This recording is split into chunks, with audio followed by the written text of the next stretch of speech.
Basic بنیادی مسائل آپ سیکھیں. وہ آسان ہے. 2-3 ہفتوں میں شارٹ کورسز کے ذریعے آپ فقہی مسائل، بنیادی نیسسری مسائل آپ سیکھ سکتے ہیں، اور بیسک مخارج تجوید کے آپ سیکھ سکتے ہیں. لیکن جو مشکل کام ہے وہ نماز کی روح ہے.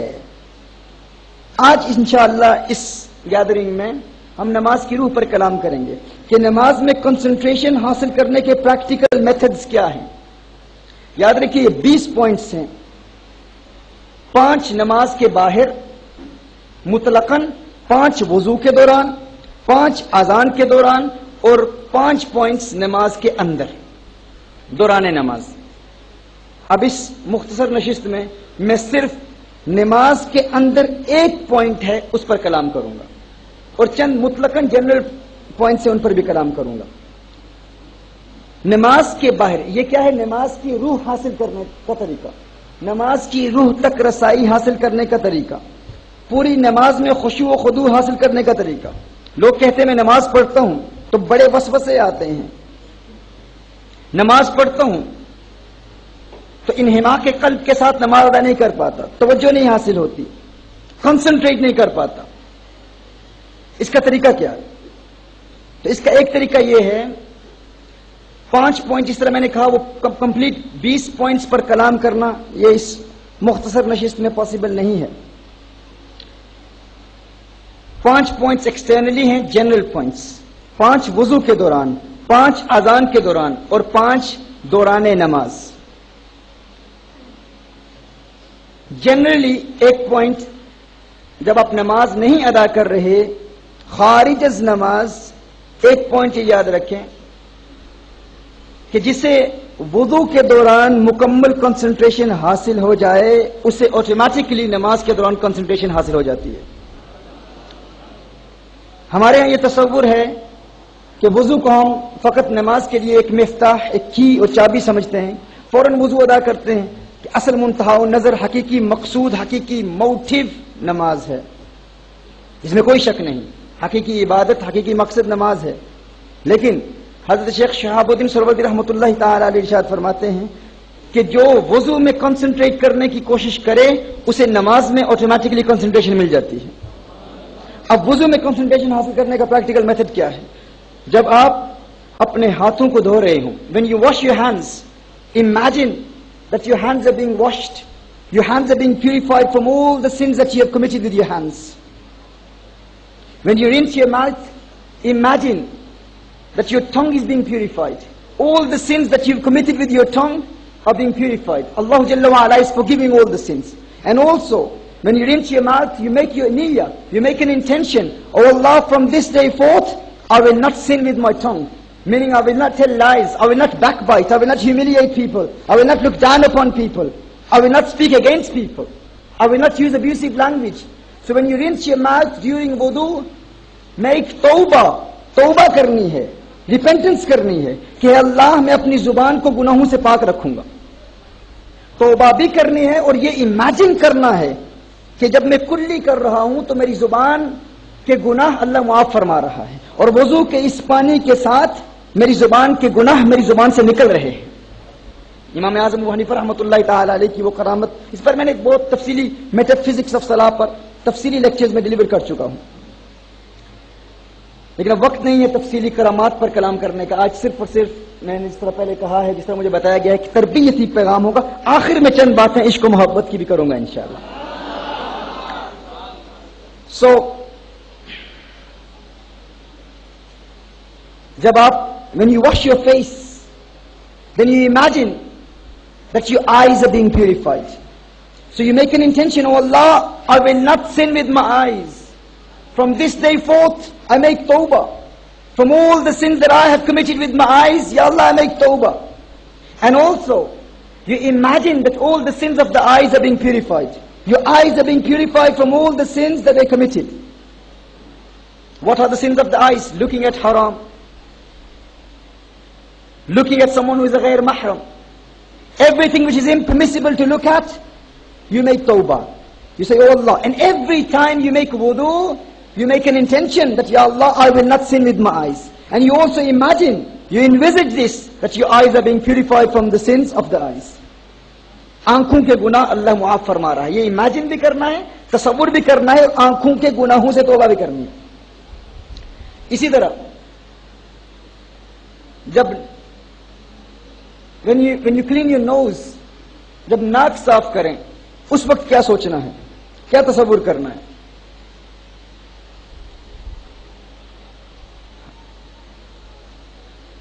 جب ناک صاف کریں گے تو یہ سوچنا ہے کہ آج کے بعد میں نے کھوجی نہیں بننا, ایک سنیفر ڈاگ نہیں بننا. سنیفر ڈاگ آپ جانتے ہیں, ایئرپورٹس پر سنیفر ڈاگ ہوتے ہیں, وہ کتے وہ سونگ کے بتا دیتے ہیں کہ اس کے داغ میں کیا ہے. ہمارے ہاں انسانوں میں بھی یہ عادت ہے, فلاں نے کیا کیا, ایک کھوجی بن جاتے ہیں, ہم ڈیٹیکٹو بن جاتے ہیں. ناک کا غلط استعمال یہی ہے, لوگوں سے باتیں کرنا, فلاں نے کیا کیا, فلاں کون سا کرائم کر رہا ہے, فلاں کون سے گناہ میں ملوث ہے, فلاں کون سے گناہ کا ارتکاب کر رہا ہے, فلاں کا کاروبار کیسا جا رہا ہے, فلاں کامیاب ہے یا ناکام ہے. یہ ناک کا عمل ہے. میں نے فلسفی آف اسلامک لیگل سسٹم مقاصد الشریعہ پر ڈیٹیل لیکچرز ڈیلیور کیے ہیں. اس میں ہم نے طبی بینیفٹس بھی صلات کے بیان کیے ہیں, وضو کے, اور اس کے علاوہ مقاصد, یعنی ہم نے اس پر تفصیل سے ہم یہ کلام کر رہے ہیں کہ اگر فجر کی نماز میں 2 فرض ہیں تو کیوں ہیں, 3 کیوں نہیں ہیں. ایک تو حضور کی سنت ہے, انبیاء کی سنت ہے, لیکن اس میں فلسفی کیا ہے, اس کا حقیقی مقصد کیا ہے. مقاصد الشریعہ کی روشنی میں اگر زکوٰۃ 2.5% فرض ہے تو 3% کیوں نہیں ہے. یہ ایک بہت بڑا سبجیکٹ ہے. چور کا ہاتھ کیوں کاٹا جاتا ہے, پھر اس کیوں کے بھی درجات ہیں, بے شمار درجات ہیں. یہ ایک بہت ہی بڑا ایک علمی سبجیکٹ ہے. اس پر تفصیلی کلام آپ ARYQ-TV کے لیکچرز پر آپ سنتے رہتے ہیں.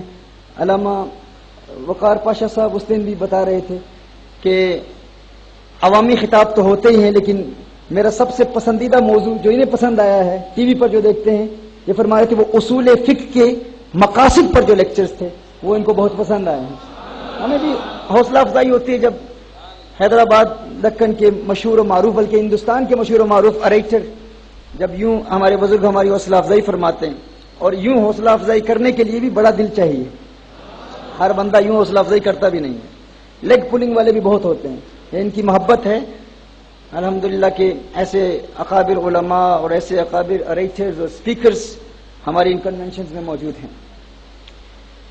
تو میں کیا کہہ رہا تھا, تو جب ناک صاف کریں تو اس وقت یہ سوچنا ہے کہ آج کے بعد لوگوں کے متعلق کھوجی بن کے نہیں رہنا, کھوج لگانے کی کوشش کرنا, فلاں کیا کر رہا ہے, فلاں کیا کر رہا ہے. نہیں, من حسن المرء ترک ما لا یعنی, من حسن الاسلام, اسلام کی خوبصورتیوں میں یہی ہے کہ جس چیز کا آپ کو تعلق نہیں, جس چیز سے آپ کو تعلق نہیں, اس کو ترک کر دیں. اسی طرح جب کان کا مسح کریں گے تو کان کے گناہوں سے توبہ کریں گے. سر کا مسح کریں گے تو خیالات کو پاک کرنے کا ارادہ کریں گے. پھر خیالات کو, برے خیالات سے بچنے کا جو پریکٹیکل میتھڈ ہے, اس میں پھر 5 سٹیجز ہیں. ایک حاجس ہے, ایک حدیث نفس ہے, ایک خاطر ہے, ایک عزم ہے, ایک ہم ہے. یہ برے خیالات ہیں, ان کے 5 ڈفرنٹ سٹیجز ہیں. ہر وضو میں ایک سٹیج کا مقابلہ کرنا, یعنی 5 ڈفرنٹ سٹیجز ہیں. ہر روز جب آپ وضو کریں گے 5 نمازوں کے لیے تو آپ اپنے خیالات کا تزکیہ یوں کریں گے, یعنی یہ ذہن کا تزکیہ ہے. اپنے خیالات کو, اپنے ذہن کو برے خیالات سے پاک رکھنا, اس کا پریکٹیکل میتھڈ ہے. بہرحال یہ وضو کا طریقہ ہے. پھر اس کے علاوہ یہ تصور کرنا وضو کے دوران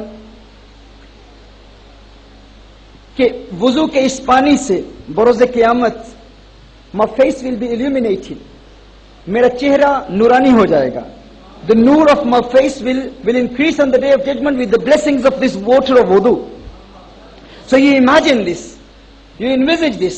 When you wash your face, you think, this is the water with which my face will be illuminated on the day of judgment. My hands will be illuminated on the day of judgment. My feet will be illuminated on the day of judgment.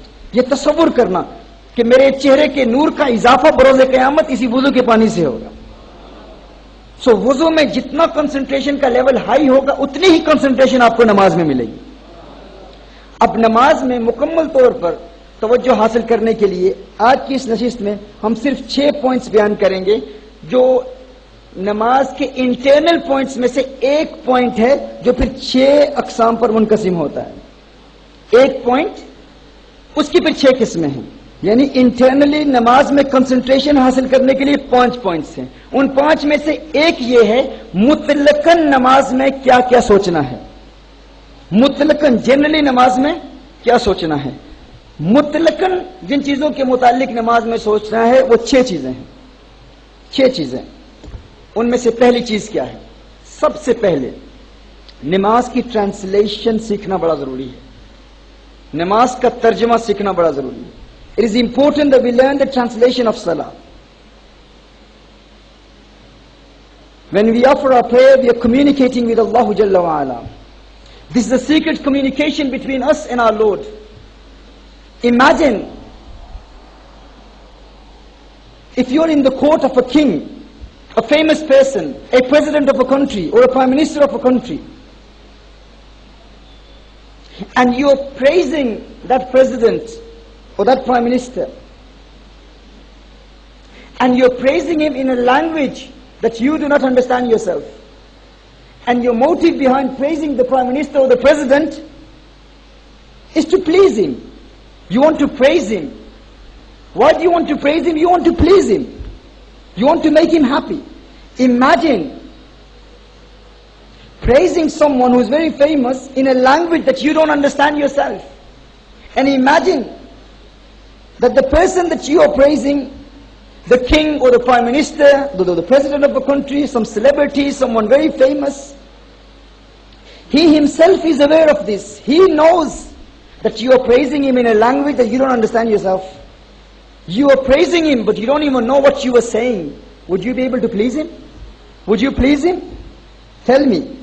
Would you please someone in a language that you do not understand yourself? Would he be pleased with you? He won't be pleased with you. He will say, he's saying something about me and he doesn't even understand himself.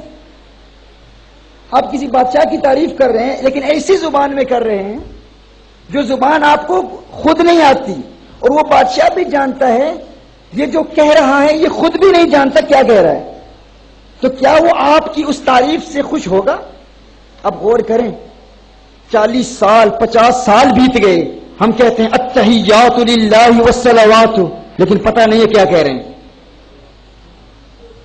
ہم کہہ رہے ہیں اللہم انا نستعینک ونستغفرک، وہ خلاق کائنات، وہ پروردگار عالم، اس رب کی تعریف کر رہے ہیں لیکن پتہ نہیں ہے کیا کہہ رہے ہیں، تو کیا اللہ ہماری ایسی نماز سے خوش ہوگا؟ میں یہ نہیں کہتا نماز ہوتی نہیں ہے، ادا ہو جاتی ہے، قائم نہیں ہوتی۔ قائم اور ادا میں بہت بڑا فرق ہے۔ تو سب سے پہلا پوائنٹ کیا ہے؟